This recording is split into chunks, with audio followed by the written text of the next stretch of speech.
ಚೌಡೇಶ್ವರಿ ತಾಯಿ ಚಿತ್ರದುರ್ಗ ಜೋಗಿಮಟ್ಟಿ ಆಡುಮಲ್ಲೇಶ್ವರದ ದಟ್ಟ ಅರಣ್ಯ ಮಧ್ಯೆ ನೆಲೆಸಿರುವ ಪವಿತ್ರ ತಾಣ ಇದು. ಹಸಿರು ಮರಗಳ ನೆರಳಲ್ಲಿ ಪ್ರಕೃತಿಯ ಮೌನವನ್ನು ಸಾಕ್ಷಿಯಾಗಿಸಿಕೊಂಡು ವಿರಾಜಮಾನಳಾಗಿರುವ ತಾಯಿ ಚೌಡಮ್ಮ. ಸ್ಥಳೀಯ ಹಿರಿಯರ ನಂಬಿಕೆಯ ಪ್ರಕಾರ ಈ ತಾಯಿ ಕಾಡಿನ ರಕ್ಷಣೆಗೆ ಇಲ್ಲಿ ನೆಲೆಸಿದ್ದಾಳೆ ಎಂದು ಹೇಳಲಾಗುತ್ತದೆ. ದೂರ ದೂರಿನಿಂದ ಬರುವ ಭಕ್ತರು ತಾಯಿಯ ದರ್ಶನ ಪಡೆದು ಪೂಜೆ ಸಲ್ಲಿಸಿ ತಮ್ಮ ಹರಕೆಗಳನ್ನು ಅರ್ಪಿಸುತ್ತಾರೆ. ಈ ಪವಿತ್ರ ಸ್ಥಳದಲ್ಲಿ ಭೂತಪ್ಪ ದೇವರ ಸನ್ನಿಧಿಯೂ ಇದೆ. ಭಕ್ತರು ತಾಯಿ ಹಾಗೂ ಭೂತಪ್ಪ ದೇವರಿಗೆ ಭಕ್ತಿ ಭಾವದಿಂದ ನಮಸ್ಕರಿಸುತ್ತಾರೆ.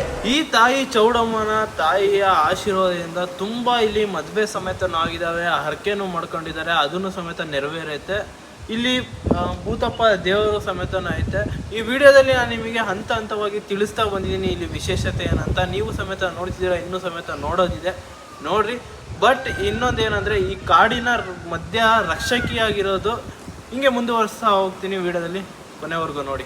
ಪಕ್ಷಿಗಳ ಕಲರವ, ತಂಪಾದ ಗಾಳಿ ಮತ್ತು ದಟ್ಟ ಕಾಡಿನ ನಿಶಬ್ದತೆ ಈ ಕ್ಷೇತ್ರಕ್ಕೆ ಅಪರೂಪದ ದೈವಿಕ ಅನುಭವವನ್ನು ನೀಡುತ್ತದೆ. ಈ ಕ್ಷೇತ್ರದ ಕುರಿತು ಅನೇಕ ಜನಪದ ಕಥೆಗಳು ಹಾಗೂ ಹಿರಿಯರಿಂದ ಬಂದ ನಂಬಿಕೆಗಳು ಇಂದಿಗೂ ಜನಮನದಲ್ಲಿ ಜೀವಂತವಾಗಿದೆ.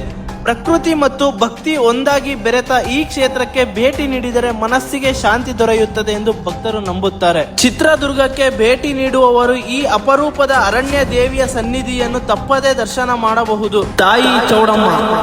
ಸೊ ಈ ಚೌಡೇಶ್ವರಿಯ ದೇವಿಯ ವಿಶೇಷತೆನ ನಿಮಗೆ ಆಲ್ರೆಡಿ ಈ ವಿಡಿಯೋದಲ್ಲಿ ತಿಳಿಸಿದ್ದೀನಿ. ಯಾರಿನ್ನೂ ನೋಡಿರಲ್ಲ, ಯಾರಿನ್ನೂ ಬಂದಿರಲ್ಲ, ಅವ್ರಿಗೆ ಶೇರ್ ಮಾಡಿ. ನಮ್ಮ ಚಿತ್ರದುರ್ಗದಲ್ಲಿ ಸಮೇತ ಈ ಕಾಡಿನ ಮಧ್ಯೆ ಈ ತಾಯಿ ನೆಲೆಸಿರೋದು. ಆದಷ್ಟು ಜನಕ್ಕೆ ಎಲ್ಲರಿಗೂ ಶೇರ್ ಮಾಡಿರಿ.